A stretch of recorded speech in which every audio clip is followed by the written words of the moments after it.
Bismillahirrahmanirrahim. Assalamualaikum warahmatullahi wabarakatuh. Waalaikumsalam warahmatullahi wabarakatuh. Alhamdulillahirrabbilalamin. Wassalatu wassalamu ala asyrafil anbiya'i wa mursalin wa ala alihi wa sahbihi ajmain, amma ba'du. Jadi kalau untuk saat ini ya, untuk beradaptasi pada new normal atau di era pandemi ini, sebetulnya hanya yang perlu diingat itu ada empat unsur ya, atau empat yang harus dijaga. Satu tentu jaga kebersihan ya, kemudian jaga kesehatan ya, dan ini jaga perasaan dan juga jaga pikiran. Saya kira jaga kebersihan kesehatan ini sudah mulai kita, ya itu tadi saya bilang karena sudah 9 bulan sudah menjadi habituasi ya. Walaupun ya nantinya entah sampai kapan ini kondisi kayak seperti ini, saya sendiri juga belum tahu sampai kapan, tapi ya sudah kita pegang 4 ini, jaga kebersihan, jaga kesehatan, jaga perasaan, dan jaga pikiran kita ya. Baik, dan untuk jaga perasaan dan jaga pikiran tentu kita harus ya, apalagi kita keluarga muslim, kita harus senantiasa berpegang pada tuntunan yang Allah sudah berikan pada kita ya. Kemudian juga untuk anak-anak ya, apalagi mereka ini agak berbeda era ya, terutama sama saya kali ya.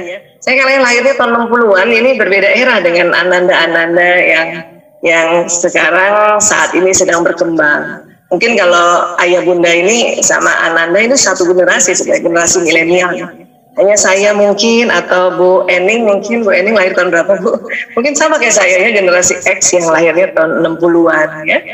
Baik, jadi kalau kita mau menasehati atau mengajak musyawarah pada anak-anak ya, Allah sudah dari awal mengajarkan kita, ini bukan hanya di milenial saja, tapi era apa saja dan bukan hanya pada pandemi ya. Saya senantiasa berpegang pada surat Ali Imran ayat 159 ini. Bismillahirrahmanirrahim. Fabima rahmatin minallah lintalahum. Ya. Maka karena rahmat dari Allah, engkau bersikap lemah lembut terhadap mereka. Ya. Walau kunta fazzan ghalizal qalbi lan faddu min haulika. Ya. Sekiranya engkau berlaku keras dan berhati kasar, tentulah mereka menjauhkan dari sekitarmu. Ini luar biasa ini ya, Allah sudah wanti-wanti mengingatkan kita semua. Karena dari ya sekitar 23 tahun kami mengurus narkoba dan 5 tahun terakhir mengurus LGBT, itu faktornya karena mereka menjauh dari orang tua. Apalagi kemudian tinggalkan rumah atau lebih lama berlama-lama di luar rumah. Wah, itu bandar narkoba, mafia LGBT, mafia tawuran, judi dan sebagainya, itu banyak sekali di luar rumah kita. Ya nauzubillah min dzalik. Ini untung ada pandemi. Ya. Sehingga mau nggak mau kita memaksa diri, bahkan juga memaksa anak-anak untuk tidak sering-sering keluar rumah. Ya, ini memang karena virus corona ya, tetapi sebetulnya jauh di balik itu kejahatan-kejahatan yang luar biasa, sangat berbahaya, lebih berbahaya dari virus corona sebetulnya ada di luar rumah kita. Makanya kita ya bersyukur ya, hikmah, salah satu hikmah pandemi adalah memaksa kita untuk tidak sering-sering di luar rumah. Ya. Baik, terus ada ibu-ibu bilang, Bu Aisyah, saya sudah berlemah lembut sama anak-anak, tapi itu anak masih ngeselin, masih sohong katanya ya. Nah ini kita diajarkan, fa'fu anhum wastaghfir lahum, ya. Maka maafkanlah mereka dan mohonkan ampun bagi mereka. Ya. Jadi kita maafin dulu. Ada bunda-bunda ini bilang sama saya, Bu Aisyah, ini anak-anak yang tadinya kita atur main gadgetnya hanya Sabtu Ahad, ini jadinya karena PJJ main gadget setiap hari, pegang gadget setiap hari. Ya, terus gimana? Saya tanya sama bunda, ini saya mau kasih tahu kalau habis main gadget jangan lagi main game, misalnya gitu ya. Para bunda mau bilang, ya sudah ajak musyawarah Bu. Tapi sebelum musyawarah ini ada beberapa tahapan ini. Satu, kita meminta untuk bersikap lemah lembut. Kemudian kedua, maafkan dulu, ya Allah saya maafkan anakku ya Allah. Sebut namanya, ya Fulan bin Fulan, Fulana binti Fulan, ya. Dan mohonkan ampun, ya Allah ampuni anakku ya Allah. Ini baru tuh, ya ini ya lanjutannya adalah dan bermusyawarahlah dengan mereka dalam sesuatu urusan. Wasyawirhum fil amri. Ya. Kemudian diajarkan juga oleh Allah, fa idza azamta fatawakkal 'ala Allah. Kemudian apabila engkau telah membulatkan tekad, maka bertawakallah pada Allah. Innallaha yuhibbul mutawakkilin. Ya, sungguh Allah mencintai orang yang bertawakal. Masya Allah. Jadi ini kita diajarin musyawarah ini. Bahkan ayat ini bukan hanya untuk ananda saja, tapi terhadap suami istri juga gitu. Mungkin istrinya mau ajak musyawarah suaminya karena sesuatu hal yang bikin sesuatu yang ya, kesel atau gimana. Ini pakai ini. Atau seorang pimpinan mau bicara atau mengajak musyawarah pada timnya, ini harus pakai ini. Pokoknya setiap mau musyawarah, ini indah sekali ini Ali Imran 159. Minta sikap lemah lembut. Orang tua kandung sama anak kandung itu sikap lemah lembut itu malah sulit sebetulnya. Ya. Kenapa? Orang tua ini terhadap anaknya maunya cepat, maunya buru-buru. Cepetan. Tapi kalau orang lain sama anaknya orang lain itu lebih cepat lembut. Ya. Itulah dalam kita berbagi tugas dalam pendidikan dan pengajaran. Pengajaran ini kita titip sama Bapak Ibu guru, karena Bapak Ibu guru bisa lebih lembut terhadap anak kita dibanding kita. Ya. Untuk itu kalau ada orang tua yang sudah bisa berlemah lembut pada anandanya, itu karena rahmat Allah, bukan bawaan lahir ayah bunda. Itu rahmat Allah yang turun. Untuk itulah supaya kita bersikap lemah lembut harus minta, ya Allah, mohon ya Allah saya bersikap lemah lembut. Mungkin bunda saat itu lagi kesel mau ajak musyawarah anandanya, maka istighfar, astagfirullahaladzim, ya Allah. Terus mohon, ya Allah saya mohon saya bersikap lemah lembut sama anakku ya Allah. Ya. Kenapa? Karena ingat ini udah di highlight oleh Allah. Sekiranya engkau berlaku keras dan hati kasar, mereka menjauh dari sekitar. Ya, saya kenapa juga walaupun saya mengurus pasien narkoba dan LGBT, saya suka sekali melakukan preventif seperti ini untuk ya sama-sama kita belajar agar kita bersikap lemah lembut. Karena betul deh, ya ratusan pasien kami itu faktor utamanya karena orang tua keras. Ya, makanya mereka menjauh, apalagi nanti pas SMP SMA. Ya Allah. Ya, mereka menjauh di luar sana dulu ya. Auzubillah. Jadi sekali lagi surat Ali Imran 159 ini luar biasa. Dan kemudian juga dikatakan apabila engkau telah membulatkan tekad maka bertawakallah pada Allah. Jadi nanti dalam musyawarah ini kan nanti ada ya keputusan-keputusan, ada kesepakatan-kesepakatan dengan ananda. Tolong habis itu kita tawakal. Karena banyak bunda, anaknya sudah melakukan ya keputusan bersama dan ananda juga sudah setuju. Habis itu bundanya ragu, apa ya, apa benar anak saya ini mematuhi saya nanti kita punya keputusan dalam musyawarah ini. Kita nggak boleh ragu bunda, tawakal Allah. Kenapa? Karena itu sungguh Allah mencintai orang yang bertawakal. Tapi nanti dia nggak jalanin keputusan-keputusan dalam musyawarah kita. Lah, ya, nanti kan direvisi lagi, nanti bulan depan ketemu lagi, bahas lagi. Karena kekeliruan orang tua menganggap ya bermusyawarah pada anak itu cukup satu kali saja. Jadi kalau misalnya ada bundanya mengeluh tentang permainan gadget dan sebagainya, saya tanya, ibu sudah bicarakan? Sudah Bu Ais. Kapan? Ya, 5 tahun yang lalu. Ya Allah, lama. Ya. Mendidik anak-anak itu bukan hanya memberitahu satu kali, tetapi ya kita berulang kali. Itulah tugas kita sebagai orang tua, sebagai pendidik. Ya. Kalau Bapak Ibu guru apa? Ya kondisi saat ini Bapak Ibu guru kondisinya adalah sebagai pengajar. Ya. Bapak Ibu guru memberikan informasi-informasi tentang apa yang harus ananda dapatkan di usia-usianya. Informasi-informasi, apalagi lewat online, ya pengajaran. Tapi pendidikan itu ada di tangan kita orang tua. Ya. Baik, nah sekarang dalam rangka memusyawarah inilah perlu kita tahu bahwa oh ini generasinya generasi milenial. Bahkan ya ananda kita mungkin sudah masuk generasi yang Z dan generasi Alpha.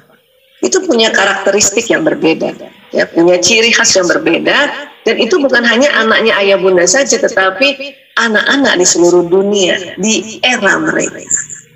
Untuk itu kita perlu tahu ya klasifikasi kelompok generasi itu ditentukan berdasarkan rentang tahun kelahiran. Hal ini dilakukan untuk lebih memahami bagaimana pengalaman seseorang dipengaruhi oleh perubahan teknologi sehingga membentuk cara melihat dan berinteraksi dengan dunia ini berbeda. Ya, zaman saya dulu teknologi belum lagi luar biasa seperti sekarang. Ya, itu sudah membedakan itu cara berpikir orang tua yang generasi X dengan Ananda yang generasi milenial. Ya, makanya kita akan lebih dalam lagi sebetulnya. Kita kenali dulu generasi ini apa sih ciri khas. Baik, jadi ada 5 generasi sekarang yang masih hidup, ya masih hidup. Bahkan ada masih satu lagi dan generasi di atasnya baby boomer, ya sebutnya generasi builders, ya. Nah, baby boomer yang mana? Baby boomer itu yang lahir antara 1946 sampai 1964. Ya, saya nyaris juga masuk di baby boomer nih. Ya. Kemudian generasi X yang kayak saya 1965-1979. Ya, saya generasi X yang 60-an, bukan yang 79. Ya. Kemudian ya mungkin ayah bunda yang hari ini hadir lebih banyak di generasi Y yang lahir tahun 1980 sampai 1995. Ya. Kalau Bu Maya lahir tahun berapa Bu Maya? Generasinya yang mana nih? Mungkin juga milenial ya Bu Maya ya. Ya. Kemudian, nah ini 96 sampai 2010 ini generasinya adalah Z, dan 2011 sampai sekarang dan nantinya sampai 2025 disebutnya generasi Alpha. Ya, mungkin Ananda yang hari ini TK ya, KBTK itu yang generasi Alpha ya. Dan mungkin juga yang SD juga ada yang generasi Alpha dan ada juga yang generasi Z ya. Atau yang tadi Bu Maya bilang ya baru lahir, ada bunda yang baru lahir Anandanya ya, itu generasi Alpha ya. Kalau Bu Maya lahir tahun berapa Bu Maya? Saya tahun 80 Bu. Nah pas banget milenial nih, milenial angkatan pertama, milenial angkatan pertama ya. Karena memang kalau mau membina anak-anak generasi Alpha dan Z itu harusnya Pak Ibu gurunya yang milenial. Ya. Iya, yang kalau sudah X kayak saya ya sudah aja kita jadi ini aja ya, jadi konsultan aja ya. Betul. Yang pegang yayasan ya. Iya, berarti nanti mungkin di generasi Alpha saya bisa jadi konsultan ya Bu ya. Ya, nanti Alpha yang punya anak ya. Insya Allah ya. Ya, inilah yang harus kita pahami bahwa perbedaan generasi ini ditandai dengan perubahan teknologi yang luar biasa. Baik, kemudian ya. Millennials ini ya, nah ini, jadi millennials ini nanti udah yang saat ini ada 33,75% di Indonesia, yang antara 2543. Ini millennials ini yang kelompoknya Bu Maya ini. Jadi generasi Y itu yang disebut millennials, ya, atau milenial angkatan pertama sebetulnya. Ya Z sama Alpha juga tetap milenial, tapi dia angkatan berikutnya. Tapi yang jelas ini yang antara 25-43 ini kan sudah 33,75%. Kemudian generasi yang lahir dan tumbuh di lingkungan serba digital. Ya. Kemudian juga milenial merupakan konsumen dengan segmentasi yang luas. Mereka ada di universitas, kantor, dan di rumah. Nah ini, jadi ayah bunda ini kemungkinan besar ayah bunda juga yang milenial. Apalagi kalau masih Anandanya masih bayi ya, itu milenial jelas ya. Atau jangan-jangan generasi Z ya, ada yang generasi Z awal itu yang lahirnya 96 barangkali sudah menikah juga, bisa jadi ya. Baik, kemudian ini dia, milenial tidak bisa lepas dari perangkat mobile mereka. Ini harus paham, kecuali ada momen-momen tertentu, tapi itu berapa jam doang sih, ya? Kecuali mungkin anak-anak ya, kalau di sekolah alam, anak-anak nggak boleh pegang gadget kan? Pada saat dia sekolah, sebelum pandemi maksud saya. Tidak Bu, ya, tapi kita menggunakan sih. Ada sesi-sesi kita menggunakan gadget juga. Ya, itu betul itu sebetulnya. Kenapa? Karena memang mereka kalau mereka malah sama sekali nggak kenal perangkat ini, bahaya nanti. Mereka gila zaman sebetulnya. Ya, hanya kan kita arahkan untuk digunakan sebagaimana mestinya ya. Baik, kemudian milenial menghabiskan rata-rata 25 jam per minggu berselancar. Ini bukan, mungkin kita nih ayah bunda masih kayak gini. Menjelajahi web, blog, media sosial, serta saling berbagi, ya, menyukai, like gitu ya. Ada juga yang dislike ya, hingga mengomentari semua konten yang mereka temukan. Inilah milenial ya, Masya Allah. Ya, dan milenial tumbuh dalam budaya berbagi. Karena apa-apa di-share. Mau makan siang aja di share, ya. Habis jalan-jalan di mana di share. Oh, pokoknya apa-apa dibagi. Itulah namanya budaya berbagi. Ya. Dan sekarang kalau generasi Z yang 95 sampai 2010 ini, kita harus tahu juga sejarahnya. Kalau kita mau mencintai generasi ini, ya, mau bersahabat dengan generasi ya milenial Z dan Alpha. Jadi generasi Z ini kan lahir antara 95 2010 atau ada yang bilang 96 sampai 2010. Ya. Sehingga saat ini berada pada kisaran usia 9 sampai 24 tahun. Makanya Ananda kita yang di SD Alam ini kan sudah generasi Z kan ya, yang mulai 9 tahun ini kan ya kelas 5 ya, 9 tahun atau kelas berapa? Kelas 4 ya. Kelas 4 ya. Nah, itu kan Z ya. Nanti adik-adiknya baru dia generasi Alpha. Nah, istilah generasi Z ini sebenarnya tidak langsung muncul setelah terminologi generasi Y atau generasi milenial dikenal umum. Jadi waktu itu ahli demografi itu bukan dari Y langsung Z, bukan. Tadinya mereka mau kasih nama ini, ya, homeland generation atau homelanders, ya. Ini tadinya mau kasih nama ini. Ya, kenapa? Karena itu tadi ya, teror 11 September 2001 di Amerika Serikat. Ini mereka mau jadikan momentum generasi setelah milenial ini. Ya, makanya pasca kejadian tersebut sebagian besar masyarakat Amerika Serikat merasa lebih aman tinggal dalam negeri, makanya mau disebutnya homelanders gitu. Ya, tapi ya istilah ini nggak populer, nggak begitu populer, hanya kalangan tertentu saja. Ya, nggak populer. Malah yang populernya generasi Z, ya, YZ misalnya gitu. Itu pun prosesnya panjang, ya. Jadi seorang jurnalis USA Today namanya Bruce Horowitz orangnya ya. Dia menulis artikel After Gen X Millennials What Should Not Generation Be, ya, Next Generation. Nah, ini jadi justru Bruce Horowitz ini yang bikin sebuah nama sebetulnya memilih istilah generasi Z, dan dia kemudian share ke para pembaca di USA Today dan para pembaca setuju gitu. Makanya ya istilahnya ya ini hasil voting dari seluruh pembaca. Akhirnya habis dari Y ya, generasi Z yang antara 96 tadi atau 95 tadi sampai 2010. Ini sejarahnya kayak gitu. Tapi ada banyak nama lain generasi Z ini. Ya ini dia nih, saya juga nggak hafal nih. Banyak banget namanya. Ya, cuman memang nggak ngetop. Yang ngetop ini generasi Z. Ya, ini seluruh dunia menggunakan terminologi menamakan namanya generasi Z yang lahir antara 95-96 tadi sampai 2010. Jadi banyak banget. Ya. Kemudian kalau ciri khasnya apa sih? Katanya sih jadi generasi multitasking. Ya. Pada generasi ini ya terbiasa dengan berbagai aktivitas yang dikerjakan secara bersamaan. Bahkan yang laki-laki pun dia memaksa dirinya multitasking, karena sebetulnya kalau sesuai otak yang jago multitasking itu perempuan. Ya.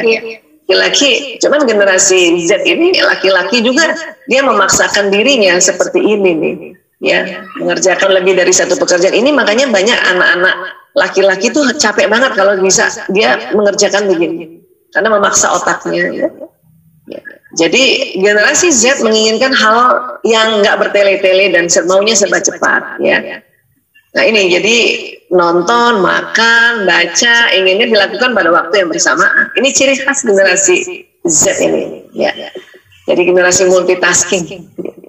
Kemudian membaca singkat. Generasi Z ini lebih suka membaca hal-hal yang baginya penting saja. Kalau tidak dibutuhkan bakal ditinggalkannya. Ya. Makanya mereka lebih senang cari informasi nggak lagi di buku ya. Kalau zaman saya kan apa-apa di buku, apa-apa ke perpustakaan, ya. Nah, ya mereka ini Z ini lebih cari sering di Google ya, Google. Karena Google juga jelas dia memberikan definisi dulu ya, kemudian apa saja, dan itu simple dan penting banget. Ya ini, tapi karena dia membacanya nggak terlalu bertele-tele, nggak satu buku penuh, jadi anak-anak generasi Z ini malah bisa menyerap informasi banyak hal sebetulnya. Kemudian gadget 24 jam ya, pada generasi ini bisa dikatakan hidupnya nggak bisa jauh-jauh dari gadget. Ya, memang mereka lahir ketika gadget dan teknologi sudah berkembang pesat. Ya, dan generasi ini lebih suka berinteraksi di dunia maya daripada dunia nyata, apalagi pandemi. Ya, kita pengen sih anak-anak bersosialisasi, tapi kondisi sekarang nggak boleh, nggak bisa, nggak boleh asal-asalan bersosialisasi secara dunia nyata. Ya. Ini aja kita lewat virtual ya. Betul, Bu. Tapi kalau Bu Maya namanya dari dulu Maya terus. Iya. Iya Maya. Betul. Dunia saya sendiri ya Bu ya. Iya. Baik. Berikutnya adalah melek internet. Ya, memang generasi Z sangat melek dengan segala media sosial atau yang berhubungan dengan internet. Dan mereka selalu update dengan dunianya saat berkunjung ke media sosial. Ini ya memang yang ciri khas mereka. Ya. Tapi mereka juga ternyata multikultural ya. Ini tadi angkanya kebalik ya. 45 dulu 4-nya. Typo. Baik. Walau para generasi ini lebih sibuk dengan gadget masing-masing, mereka masih memiliki rasa solidaritas yang luar biasa. Ya, kelihatannya kan dia ya nggak bisa interaksi ya, padahal mereka punya solidaritas yang luar biasa walaupun interaksinya dunia maya. Nah, kelompok generasi Z ini cenderung toleran dengan perbedaan culture dan sangat peduli dengan lingkungan. Ya, karena mereka ini merasa, aduh, bumi udah parah nih, bumi ini banyak sekali yang harus kita betulin. Itu mereka yang selalu ingatkan orang tuanya untuk bawa tas untuk belanja, nggak gunakan plastik, ya tidak pakai sedotan plastik. Ini generasi Z yang selalu ingat. Ya. Mereka lebih suka melakukan segala hal secara bersamaan agar cepat selesai. Ini juga ciri khas generasi Z. Ya. Nah, akhirnya gaya belajar generasi Z ini ya seperti ini, menyukai format audiovisual, bergantung pada teknologi, ya, mudah memahami contoh yang konkret, kritis saat mengungkapkan pendapat. Nah, ini dia mampu belajar dengan baik dari guru atau tutor yang memposisikan diri sebagai sahabat, ya, dan gemar berinovasi. Kalau saya beberapa kali ya melihat sekolah alam, hanya saya belum sempat ini ke Mekar Bakti. Beberapa sekolah alam saya sudah ke sana. Itu apa ya? Saya bisa ke sini ya Bu nanti kalau insya Allah ya, insya Allah nanti kalau sudah boleh ke sana ya. Iya betul Bu. Saya kok memperhatikan ya guru dan tutor sekolah alam tuh keren-keren ya, benar-benar jadi sahabat. Ya itu yang saya saya sering banget ya kasih referensi pada orang tua yang selalu ngeluh anaknya sekolah yang bukan alam. Saya bilang masuk sekolah alam lah, memang belum banyak. Iya, memang belum banyak memang. Mau nggak mau rumah pindah lah, saya bilang gitu. Rumah pindah kalau mau. Ya, daripada bertanduk marahin anak terus kan. Sudahlah generasi Z, gaya belajarnya yang lebih senang dengan kinestetik, kemudian dia kecerdasan atau bakatnya kecerdasan naturalis, kecerdasan kinestetik. Itu cocok banget sekolah alam. Ya. Saya dulu nih kalau deket aja rumah dengan salah satu sekolah alam, masukin aja anak saya. Karena anak saya 4 laki-laki 1 perempuan. Bayangin anak laki kalau sekolah di dalam ruangan aja, waduh bisa bosannya minta ampun ya. Tapi ya apa boleh buat ya. Namun sekarang ya karena kondisinya seperti ini, mau nggak mau mereka juga merasakan bagaimana belajar di rumah ya. Inilah ciri khas pandemi ya. Baik. Ya, sekarang generasi Alpha nih Ananda yang lahirnya 2011 sampai the next-nya 2025 ya Insya Allah. Ya, generasi Alpha nih generasi terkini dan termuda yang ada di bumi. Ya, mereka merupakan anak dari millennials dan menjadi generasi pertama abad 21 ya. Bu Maya punten, putra putri? Ya. Yang pertama kelahiran 2004. Yang kedua kelahiran 2008, yang ketiga kelahiran 2009. Oh, tiga-tiganya generasi Z ya, bukan Alpha ya? Iya betul. Ya soalnya Bu Maya milenials awal sih tahun 80. Iya 80 banget itu. Udah hampir X deh. Iya. Baik. Dan diperkirakan sekitar 2,5 juta generasi Alpha lahir di dunia setiap minggunya dan akan mencapai total 2 miliar orang pada tahun 2025 ya. Dan generasi ini juga diprediksi akan memiliki usia hidup paling lama dan tingkat kesejahteraan paling tinggi dibanding dengan generasi-generasi sebelumnya. Ya jelas mereka kan insya Allah makanan kehidupannya di Alpha ini jadi jauh lebih baik Ya, mungkin yang millennials dan Z ini yang agak-agak waktu itu karena kaget teknologi, orang tua ya masih belum lagi bisa mengatur sedemikian rupa. Kalau Alpha ini menurut saya ya, karena orang tuanya millennials dan sudah merasa bahwa aduh ya generasi milenial saya ini kebablasan teknologi, ada yang begitu kan mikirnya ya. Makanya mereka mencoba untuk ya mencarikan di dalam pendidikan anak-anak di Alpha ini ya berharap bisa mengkombinasi yang apa-apa dengan digital dengan juga dengan hal-hal yang non digital. Itu mudah-mudahan seperti itu ya cara berpikirnya orang tuanya. Makanya dikatakan ini generasi yang tingkat kesejahteraannya paling tinggi juga. Ya. Oke. Baik. Kenapa disebut Alpha ini? Ya, istilah generasi Alpha pertama kali digaungkan oleh Mike Trindle, seorang peneliti dan konsultan di bidang sosial dan demografi berkebangsaan Australia. Jadi ini ada bukunya sebetulnya. Ia mempopulerkan label generasi Alpha pada tahun 2009 melalui bukunya ini The ABC XYZ ya. Ini dan sejak saat itu istilah generasi Alpha menjadi populer di dunia. Karena kalau menurut saya kalau kita mau tahu generasi mereka itu harus tahu dulu dari mana sih kata-kata itu gitu. Ya supaya kita lebih membumi ini dari ini gitu walaupun sebagai informasi aja ya. Baik, dan nanti penamaan ini nanti dibuat berdasarkan nih alfabet Yunani dan sesuai alfabet. Jadi nanti setelah 2025 sudah ada persiapan namanya jadinya beta, setelah itu gamma. Jadi ya menurut ahli demografi supaya kita nggak pusing-pusing udahlah, mulai aja kita pakai alfabet Yunani aja, gitu ya. Jadi kurang lebih seperti ini masih punya stok yang banyak. Baik. Kemudian generasi Alpha, ini dia generasi, salah satu ciri khas generasi ini adalah mereka terlahir sebagai digital native, ya, yaitu melek digital sejak usia yang sangat dini. Usia-usia kayak gini udah kenal gadget ya. Mereka yang masih balita saja sudah sangat akrab dengan layar smartphone.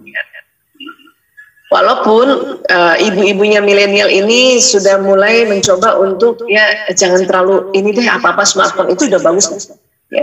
Tapi ada juga yang ibu-ibu nggak sadar ya, dia pikir ini generasi yang memang harus digital semuanya ya. Padahal dengan kayak gini kan ini membuat neuron-neuron anak ini berkembang dengan sangat-sangat wajar. Ya. Karena ada juga yang masih begini ya. Lucu banget ini anak ya Allah. Ya. Baik, nah, tapi akibat internet ini menjadi kebutuhan hidup para generasi Alpha, maka kemudian terbentuklah karakteristik lain dari generasi ini. Seperti apa? Satu, lebih cerdas dan kritis. Jadi bunda yang anaknya generasi Alpha tuh lebih cerdas dan kritis. Ya, otaknya sedemikian rupa ya Allah menciptakan otak itu, ya itu sama ya teknologi itu sebetulnya ngikutin penciptaan dari hebatnya otak generasi berikutnya. Ya. Banyaknya informasi yang diterima membuat anak menjadi lebih kritis. Mereka tidak akan mudah menerima penjelasan yang diberikan orang tua bila tidak disertai fakta dan penjelasan yang baik. Ya, inilah mungkin bunda karena mendampingi di masa pandemi punya anak generasi Alpha. Ya ini harus paham. Ya, karena kalau kita nggak paham bahwa ini ciri khas generasi Alpha, kita kesel sama anak yang tanya terus, nanya terus, minta faktanya apa. Ya, harusnya berbahagia, harusnya bersyukur ya Allah anakku generasi Alpha. Memang dia lebih cerdas dan kritis. Memang betul. Ya. Kemudian apalagi ciri khasnya menyukai hal yang serba instan. Ya. Kenapa? Karena dimanjakan oleh berbagai teknologi. Generasi Alpha juga cenderung menyukai hal-hal yang instan dan tidak merepotkan. Ya. Tapi ya memang kalau menurut saya ya, karena saya pernah juga di generasi yang sebelumnya. Itu memang luar biasa ya, teknologi membuat apa-apa itu tidak merepotkan. Ya sekarang tinggal ya pakai telunjuk aja apa-apa ya, Masya Allah. Mereka juga cenderung terobsesi dengan teknologi sehingga tidak ingin tertinggal dari kemajuan yang terjadi. Ya, inilah generasi Alpha ya. Kemudian ya ini dia kesepian dan antisosial juga, apalagi pandemi ya 9 bulan. Tapi jangan salah, kondisi sekarang ini, pandemi ini justru menyelamatkan kita. Kalau dari saya ya, saya nih karena ngurus narkoba, mendingan anak di rumah deh. Kalau suruh pilih, ya, suruh pilih. Gimana Bu Esa? Mending di rumah deh. Kenapa? Itu narkoba lagi gila-gilanya di luar sana, LGBT lagi gila-gilanya di luar rumah gitu. Ya, penting anak-anak di rumah dan hati-hati juga. Kenapa? Karena mereka juga bisa berinteraksi dengan bandar narkoba, dengan LGBT lewat gadget. Makanya hati-hati. Ya. Interaksi yang begitu tinggi dengan gadget mereka membuat generasi alfa ini mengalami kesulitan ketika berinteraksi sosial di dunia nyata. Akibatnya mereka akan lebih nyaman sendiri dengan berbagai perangkat teknologi yang mereka miliki. Ya, berarti kita harus perhatikan, apalagi generasi alfa ini kan masih bisa kita arahkan. Ya, perhatikan kontennya. Ya. Pakai teknik-teknik yang nanti para bunda ya mengatur bagaimana mereka menggunakan ya berinteraksi sosial di dunia yang maya ini gitu. Ya, ini mumpung alfa nih masih bisa segera diarahkan ya, dibetulkan ya. Kalau generasi Z yang sudah SMP SMA kadang-kadang udah aduh gimana ini ya caranya mengarahkan. Nah, itu beda lagi tuh karena itu ada kaitannya dengan ya kondisi masa remaja ya. Biasanya generasi alfa ini anak tunggal ya dan paling banyak 2 lah ya. Jarang mungkin ya generasi alfa itu anaknya 5 itu jarang kali ya. Ya alfa 5 itu jarang ya. Iya, karena orang tua mereka cenderung memiliki keturunan yang tidak banyak dan lebih berfokus pada karir ya. Mungkin di Indonesia masih bisa lah ya 3 ya, atau ada yang 4 juga anak generasi alfa ya. Tapi kalau udah di luar negeri ya udah syukur, ada anak 1 aja udah syukur ya. Kemudian ya sekarang gimana tips mendidik generasi milenial, Gen Z dan Alpha ya. Saya pribadi selalu sampai sekarang belajar gimana caranya. Dan buat saya pribadi caranya adalah itu tadi, harus tahu dulu sejarahnya nih apa sih generasi-generasi ini gitu. Ya, inilah putra-putri kami. Ini foto lama sebetulnya, mereka sudah besar-besar sekarang ya. Masya Allah. Ya. Anak pertama saya nih Mas Lanang, dia sudah dokter sekarang. Nah, Mas Priyo sudah sarjana kedokteran, sudah koas. Mas Kakung mahasiswa kedokteran, Mas Kakung, Mas Jaler kelas 12 SMA dan Dek Ragil kelas 10 SMA. Ini fotonya masih kelas 7, masih SD ini untuk fotonya. Ya. Jadi 5 orang ini. Nama laki anak-anaknya lucu-lucu tuh itu. Ya, maksudnya seperti laki-laki semua gitu ya, Bu ya. Lanang, Priyo, Kakung, Jaler, Ragil. Ayahnya orang Jawa soalnya ya. Baik, beginilah kita ya, generasi X yang punya anak generasi milenial dan Z ya, saya mengatakan saya orang yang realistis dan saya mempunyai anak yang menyukai media. Saya juga tahu saya harus membantu mereka ya. Media akan terus ada dan anak-anak akan tetap menggunakan teknologi untuk melakukan apa yang harus mereka lakukan di masa tumbuh kembangnya, yaitu membentuk jati diri dan berusaha memperluas batas-batas kemampuan mereka. Ya, kita anak-anak sekarang tuh lebih jago loh. Saya sih akui banget loh, lebih jago dari kita. Ya, karena memang perkembangan otaknya juga ditemukan bahwa otak anak sekarang itu lebih canggih dari otak generasi sebelumnya, apalagi generasi saya, apalagi yang baby boomer ya. Kalau keluarga kami ayahnya baby boomer ini. Nah, jadi inilah yang harus saya sadari saat itu. Ya, saya cerita dulu ya. Saya sadari bahwa oke, saya memang beda generasi, tapi saya nggak bisa ya membuat mereka tidak kenal teknologi. Bahkan mereka nanti akan ya keterbelakang kalau mereka tidak kenal teknologi ya. Karena nggak mungkin kita stop teknologi ini. Ya. Baik, kemudian ya itu tadi. Yang penting buat kita orang tua itu peka terhadap perkembangan zaman. Makanya belajar juga sejarah-sejarah sedikit-sedikit seperti ini gitu. Ya. Komputer nih zaman dulu komputer sebesar ini, kemudian ya menjadi ini zaman saya nih kayaknya waktu itu. Ya, terus nanti one day besar kayak gini lagi komputer. Ini akan berputar terus seperti ini. Ya. Kemudian kita perlu tahu juga ya, memang setiap era itu selalu ada pro kontra. Ya. Bahkan di era alfabet, ya ini pun sudah kontra. Ya. Jadi saat alfabet ditemukan beberapa ribu tahun lalu ya, jadi ABCD ditemukan. Ya. Para filsuf berspekulasi bahwa komunikasi dengan cara baru ini akan berpengaruh negatif terhadap daya ingat manusia. Manusia beralih dari budaya lisan ke tulisan. Ya. Jadi ini waktu ditemukan ABCD, kemudian dirangkai menjadi kata, dirangkai menjadi kalimat, itu orang tua atau generasi tua saat itu juga ya panik gitu. Ya. Bahkan Plato ini lahir di abad keempat sebelum Masehi. Ya. Apa dia bilang? Karena penemuan Anda ini, tulisannya, akan menciptakan lupa di jiwa para pelajar. Sebab mereka tidak akan menggunakan ingatan mereka. Mereka akan mempercayai huruf-huruf yang ditulis di luar dan tidak mengingat sendiri. Kata Plato. Jadi Plato marah sama yang ciptain tulisan ini. Ya. Tapi setelah Plato belajar alfabet, kemudian dia belajar merangkai kata dan membuat kalimat, apa yang terjadi coba? Plato nulis terus. Iya. Makanya ada tulisan dia ini, bayangin, abad keempat sebelum Masehi masih tersimpan untuk abad sekarang. Kan keren banget. Ya. Makanya kadang-kadang menurut saya generasi X, saya pernah jadi Plato. Artinya saya marah sama anak-anak pegang gadget terus, tapi setelah saya belajar bagaimana cara pakai gadget, saya persis Plato pegang gadget terus juga. Nah, itulah kadang-kadang kita orang tua ini. Insya Allah, ya betul Bu. Ya, makanya kita kalau bisa di awal-awal tidak langsung menolak atau tidak langsung memblaming hal-hal yang buruk, karena ini memang sesuatu yang ada di dunia ya. Ini bayangin ABCD coba. Ya, sekarang apa alfabet ini melupakan semuanya atau membuat negatif? Kan enggak. Untung ada tulisan, kalau nggak gimana kita ngomong terus susah. Iya betul. Ya, tidak bisa mendokumentasikan sejarah kalau kita ngomong terus ya. Oke. Baik. Nah, ini lihat ya, zaman dulu anak-anak itu bacanya di batu. Dan ini belum ada spasi, belum ada. Dan mereka sangat menikmati generasi mudanya baca batu.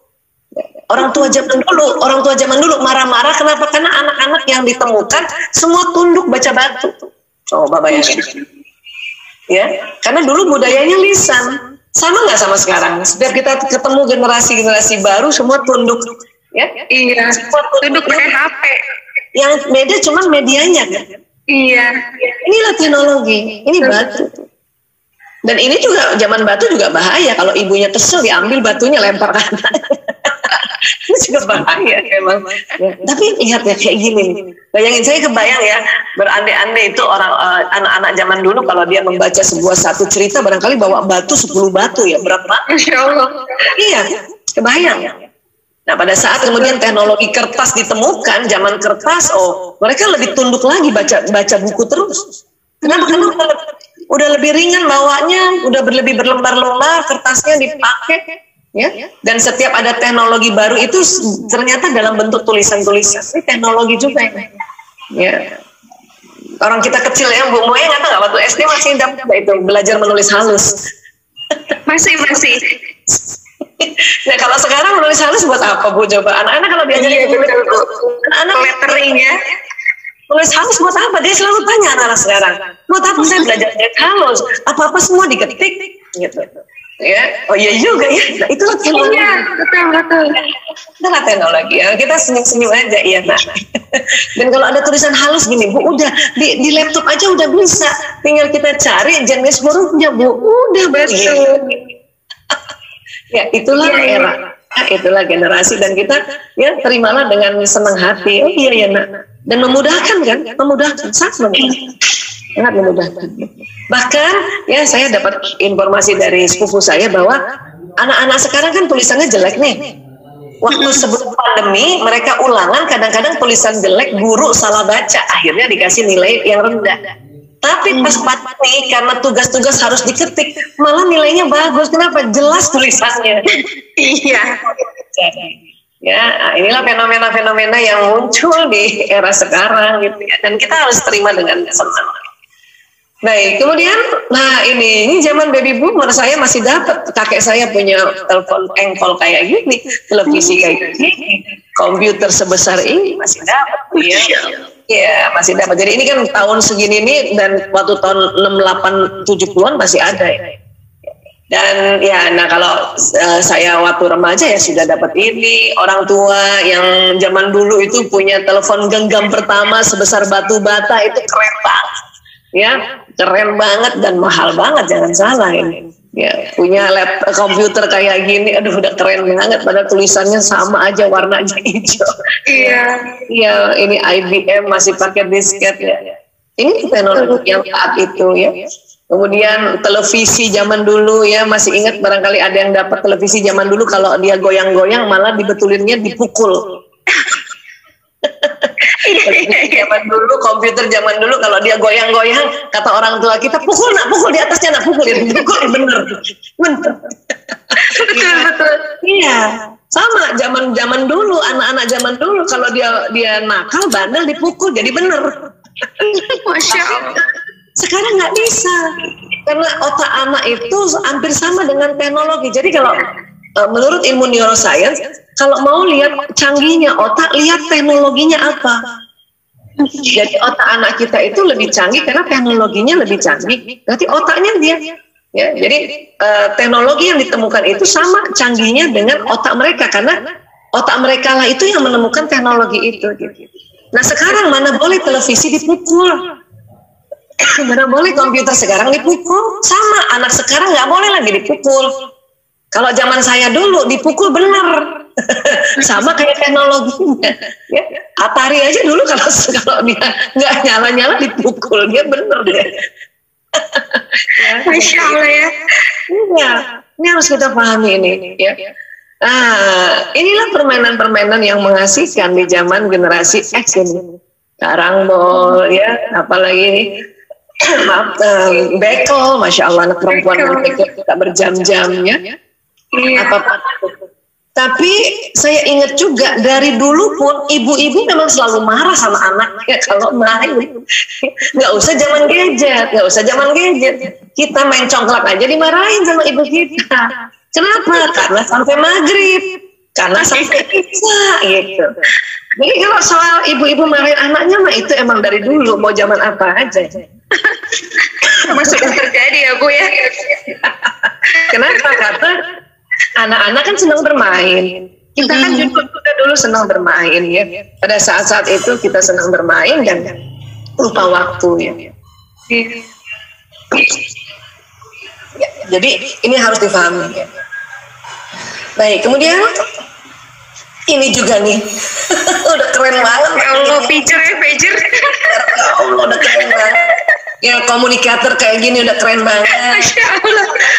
Iya Bu, betul Bu. Hari ini nostalgia aja deh.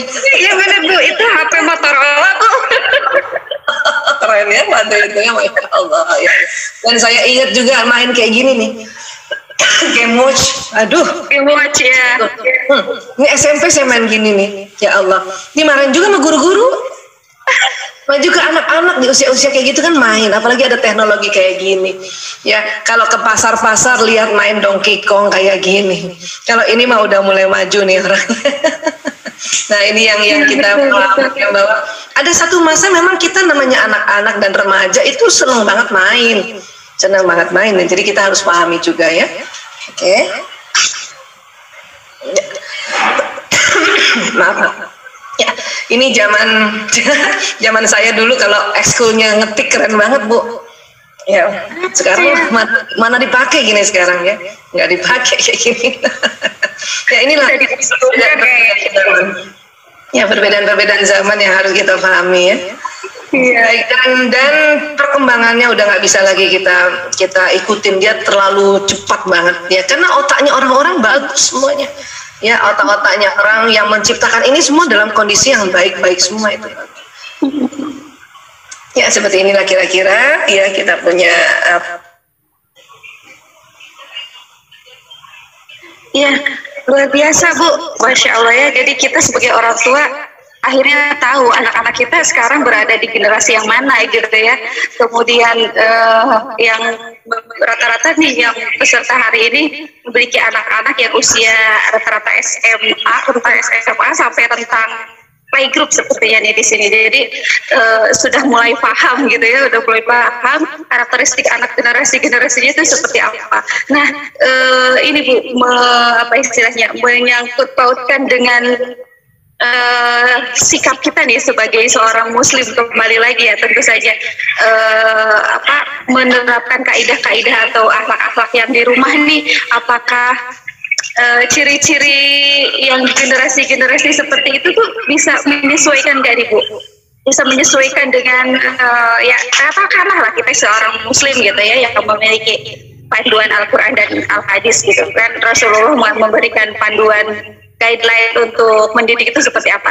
Hubungannya dengan generasi-generasi sekarang itu seperti apa nih Bu? Boleh kita share pertanyaan ini seperti pertanyaannya dari saya dulu ya. Baik Bapak Ibu yang mau bertanya boleh diberikan di room chat, silakan nanti saya akan baca ya. Boleh Bu, pertanyaan yang itu dulu berikan kepada kami gitu seperti apa. Mangga Bu.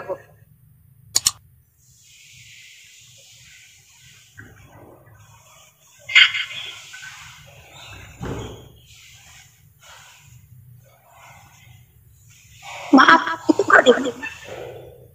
suaranya Bu Aisyah.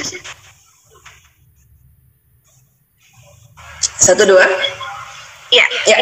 Baik, saya mau cerita bahwa di otak manusia itu, di otak kita, di otak anak-anak ya, itu ada namanya neuron cermin ya. Jadi kalau ya para ilmuwan ini ingin menguraikan kaitan antara otak dan perilaku fisik ya, maka mereka mencari sel-sel dalam otak ya, mereka menemukan sejenis neuron dalam otak yang secara teoritis dapat dikatakan sebagai penyebab utama mengapa seseorang bisa belajar dengan mengamati orang lain ya. Mereka menyebutnya jenis sel ini sebagai mirror neuron atau neuron cermin, dan neuron cermin ini ada kurang lebih 30% di otak manusia.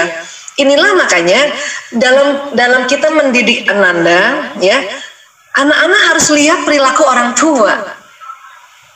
Jadi kalau tadi Bu Maya tanya bagaimana supaya anak-anak generasi ini ya, jangankan generasi ini, mau generasi apapun, karena di otak mereka ada neuron cermin, maka mereka akan melihat contoh apa yang dilakukan oleh orang tua.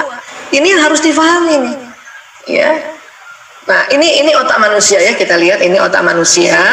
Allah ciptakan ada otak besar dan ada otak kecil, kemudian terbagi dua, belahannya kanan dan kiri. Otak laki-laki lebih berat sedikit 100 gram ya dibanding perempuan. Jadi kalau misalnya otak perempuan 1,5 kilo, otak perempuan dewasa ya, kemudian laki-laki 1,6. Ya, ini otak manusia Allah sudah buat sedemikian rupa, dan setiap era itu canggih banget isi otak itu. Ya. Nah, apa sih isinya ini?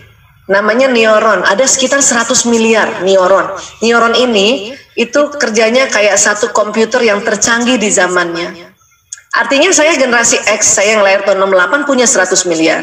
Bu Maya lahir tahun 80 punya 100 miliar. Ananda kita yang generasi Z punya 100 miliar. Generasi Alpha juga punya 100 miliar. Tapi dikatakan oleh para ahli tercanggih di zamannya. Artinya antara saya sama Bu Maya saja, Bu Maya punya 100 miliar otak yang lebih canggih dari saya. Ya. Ananda yang generasi Z itu punya 100 miliar lebih canggih dari generasi Y. Generasi Alpha punya 100 miliar, dia lebih canggih dari generasi sebelumnya. Inilah makanya mereka menciptakan teknologi yang canggih gitu. Bisa paham ya ayah bunda, bapak ibu guru, kenapa teknologi canggih? Karena otak mereka canggih. Allah yang ciptakan itu, mendesain itu. Makanya kita diminta stop untuk meremehkan generasi baru. Mereka disebut generasi mecin, mereka nggak suka. Mereka disebut generasi galawers, mereka nggak suka. Karena mereka bilang, aku mana tahu bunda, kita lahir tahun sekian, mana dia tahu, ya. Jadi kalau kita lihat hebatnya teknologi orang-orang, harusnya kita melihat bahwa otak mereka itu hebat karena Allah yang buat. Dan itu canggih gitu. Mungkin waktu otak zaman saya itu hanya bisa dapat itu tadi, permainan game watch tadi itu, ya. Cuma sampai di situ gitu, sampai di communicator aja, karena otak pada saat itu ya tidak secanggih sekarang. Makanya kalau para bunda bilang, ya gimana sih nanti anak sekarang jadi apa dia? Entar dulu, dia anak yang sudah dilahir sudah dibuat sebuah kecanggihan di otaknya. Ini yang harus kita paham. Ya. Dan kemudian 30% dari 100 miliar ini ada namanya ya neuron cermin, mirror neuron, yang bisa mengamati perilaku orang tuanya, perilaku apa yang di sekelilingnya. Jadi tentu kita orang tua masih punya, walaupun otak mereka canggih, mereka masih punya ya neuron cermin yang melihat ya apa yang dilakukan oleh orang tuanya, gitu. Ya. Dan neuron ini nanti di dalam otak itu dia bekerjanya ya, dia terkoneksi, dia tersambung-sambung, gitu. Ini peristiwa kimia dan peristiwa fisika di otak manusia ini. Ya. Dan neuron mereka lebih canggih dari kita, jelas. Canggihnya apa Bu Aisyah? Salah satunya adalah menyimpan memori. Ya, tersambung neuronnya ini, mereka lebih canggih listriknya di otak mereka dibanding kita. Nah, ini yang harus kita pahami. Ya. Nah, makanya sejak bayi neuron cermin sudah aktif bercermin pada contoh di depannya. Kalau ada orang tua yang sering banget pegang gadget, ya, sejak dia bayi tidak diajak ngomong anaknya ini, tidak diajarin, ya, salawat, tidak disenandungkan misalnya, ya, ayat-ayat suci, maka neuron cermin mereka, ya, menangkap apa yang dilakukan orang tuanya. Terus orang tua bilang, anak sekarang susah banget ya, gadgetnya nggak bisa dilepas. Memang itu ciri khas karena memang otak mereka itu memang otak teknologi canggih. Tapi yang membuat mereka seperti itu adalah orang tuanya yang melihat, menyerap apa yang ada dilakukan. Apalagi masih bayi kayak gini, cakep banget ini. Jadi kalau ada orang tua menganggap susah banget anak saya ini nggak pegang gadget, coba inget-inget deh, waktu dia kecil gimana kita, ya, waktu kecil gimana kita gitu, ya. Nah ini, ya, baik. Jadi ini harus kita paham. Bahkan neuron cermin itu bukan hanya pada manusia saja, pada hewan golongan mamalia juga ada neuron cerminnya itu, ya. Nah ini. Simpanse ini neuron cerminnya banyak juga, makanya simpanse itu bisa diajarin, kasih contoh, pelatih kasih contoh, jadi dia, ya, ini simpanse yang ada di kebun binatang gitu ya, di Ragunan ini kan, rumah saya dulu dekat Ragunan, dia sering banget peluk-pelukan sama antara simpanse jantan dengan betina. Kenapa? Karena dia lihat pengunjung pacaran di sana peluk-pelukan, udah mereka lihat dari kecil jadi gandengan atau antara simpanse jantan dengan betina, karena mereka juga punya neuron cermin. Masya Allah. Iya. Jadi apalagi manusia ya, neuron cerminnya lebih banyak lagi. Nah, maka dalam pendidikan itu mumpung lagi anak-anak di rumah, itu kasih contoh mereka, ya. Teladan ya Bu ya, teladan yang terdekat orang tuanya. Iya. Baik Ibu, ini sudah ada pertanyaan nih Bu. Boleh, mangga. Ya. Dari Mama Cila, bagaimana menghadapi anak yang pendiam saat di sekolah atau saat bertemu orang baru, namun di saat di rumah atau dengan orang yang dia sudah kenal dia sangat cerewet? Apa yang harus orang tua lakukan? Apakah ada treatment khusus? Anaknya usia 4 tahun, perempuan. Mohon bantuannya untuk dijawab. Mangga Bu, langsung saja ya. Kalau itu watak, ya. Di mana sih watak itu? Saya share screen lagi ya. Ini saya mau kasih lihat supaya ada kaitannya, jadi kita paham ya. Jadi otak manusia itu kan Allah buat otak besar, otak kecil, ya. Kemudian otak besar itu terbagi 2, belahan kanan, belahan kiri. Nanti setiap belahan dibagi 4. Nah ini dia nih. Nggak usah dihafal, nggak apa-apa ya. Pokoknya ada bagian depan namanya frontalis, ada bagian di tengah, persis di tengah ini parietalis, ada yang di atas telinga namanya temporalis, ada yang di belakang di atasnya otak kecil namanya occipitalis. Dan ada lagi di dalam otak emosi namanya limbic system. Ini semua isinya neuron kayak gini. Nah, neuron cermin itu ada di sini. 30% di sini. Di lobus frontalis. Nah, tadi yang Bunda tanya tentang Ananda ini, dia itu watak yang disebut watak introvert. Ya, watak yang memang ciri khasnya ada 2 tuh, pemikir dan pengamat. Di mana program watak Allah ciptakan pada setiap manusia itu di daerah sini, lobus parietalis. Jadi persis di sini Bun, coba pegang dulu Bun, otaknya Bun. Nah, agak ke tengah gitu. Di situ ada wataknya para ayah bunda, para bapak ibu guru masing-masing di situ, di sini nih. Neuron-neuron di sini Allah sudah kasih takdir membawa watak dan bakat. Multiple intelligence tuh di sini. Tadi saya cerita terus bahwa ada kecerdasan namanya kecerdasan naturalis yang senang sama alam, dan ada kecerdasan kinestetik yang senang gerak. Nah itu anak-anak yang punya kecerdasan kinestetik dan naturalisnya tinggi, neuron yang ada di sini tinggi, itulah cocok banget di sekolah yang sekolah alam, cocok banget. Ya, nah di sini juga watak Ananda tadi yang diceritakan ini namanya watak pemikir. Ya, otak pemikir. Nah, kemudian dia punya ciri khas selalu ingin mengerjakan apa-apa dengan sempurna, dengan detil, mendalam. Ya. Nah, di dalam otak manusia juga Allah berikan kekuatan dan kelemahan watak. Semuanya dari lahir sudah ada. Kalau orang bilang takdir, ini namanya takdir qadar, dari sononya. Ya, kalau basic di Al-Qur'annya di Al-Isra 84. Katakanlah wahai Muhammad, setiap manusia itu ya membawa pembawaannya masing-masing. Ya, berdasarkan pembawaannya masing-masing karena Allah sudah kasih di sini. Memang dia kalau di luar rumah dia mengamati dan memikirkan, nanti sampai di rumah dia cerita. Kalau tadi Bunda bilang sampai di rumah dia cerewet, itu karena dia anak perempuan. Anak perempuan itu walaupun tipe pemikir, itu kata-katanya per hari bisa 16.000. Kalau Bunda nanti dapat anak yang pemikir wataknya tapi laki-laki, itu cuma 5.000. Ya, mungkin di sini ada ayah Bunda yang hampir sama tadi kayak ceritanya Bunda tadi, bahwa anaknya kalau di luar rumah banyak diemnya, tapi di dalam rumah kok dia jadi seneng ngomong. Tapi karena dia laki-laki, dia cuma yang kategori 5.000 kata per hari. Itu sudah dari kata, gerakan, dan vokal. Ya. Perempuan yang pendiam 16.000. Tapi kalau Bunda punya anak perempuan yang bawel banget, di luar bawel, di rumah bawel menurut Bunda gitu ya, itu yang 24.000 Bun. Kayak kita mungkin ibu-ibu ya. Nah, jadi sekali lagi itu nggak apa-apa. Bunda kalau ditanya bagaimana caranya, fahami dulu bahwa mereka ini itu adalah watak yang disebut watak pemikir dan pengamat. Di luar dia memikirkan, mengamati, dan di rumah dia cerita. Dan kalau anak seperti ini wataknya, kalau dia bisa cerita sama seseorang dengan lancar, berarti dia percaya sama orang itu. Jadi kalau Ananda ngomong sama bundanya, ya sangat-sangat bawel, begitu misalnya ya, itu berarti Ananda percaya banget sama Bunda. Please, Bunda bersyukurlah.